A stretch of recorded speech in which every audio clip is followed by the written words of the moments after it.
আজকে আমি পুঁই শাক কুমড়ো আলু দিয়ে চিংড়ি মাছের একটা রেসিপি বানাবো। তো প্রথমে আমি চিংড়ি মাছে নুন হলুদ ভালো করে মেখে নিলাম। এখানে আমি পুঁই শাক কেটে নিয়েছি, আর এখানে নিয়েছি কুমড়ো আর আলু। আমি কড়াই তেল বসিয়েছিলাম, গরম হয়ে গেছে। আমি চিংড়ি মাছ দিয়ে দিলাম। চিংড়ি মাছগুলো একটু হালকা করে ভেজে নেব।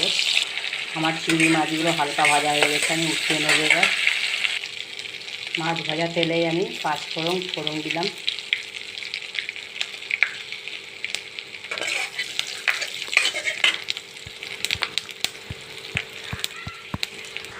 কেটে রাখা আলু কুমড়োটা দিয়ে দিলাম তেলে।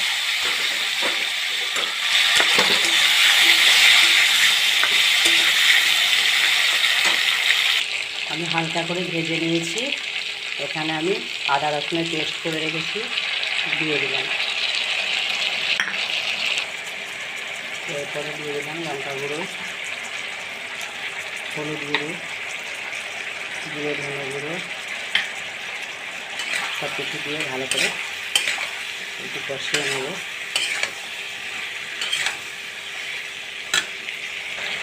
পুঁই শাক বলে আমি একটু মিষ্টিটা বেশি দিলাম, একটু মিষ্টি ভালো লাগবে। মশলাটা আমি ভালো করে কষিয়ে নিয়েছি। এবার আমি পুঁই শাকটা দিয়ে দিলাম। পুঁই শাকটা দিয়ে আরও আমি 2-5 মিনিট ভালো করে কষিয়ে নেব।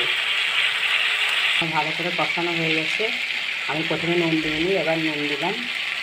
কারণ পুঁই শাক থেকে নুন দিলে প্রচণ্ড জল ছাড়তো, তার জন্য আমি কষানো হতো না। জল ছাড়লে তাহলে নুনটা পরে দিলাম।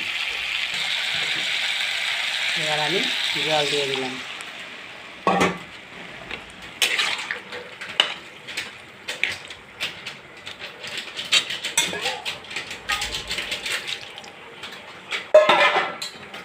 উপর থেকে ভেজে রাখা চিংড়ি মাছটাও দিয়ে দিলাম।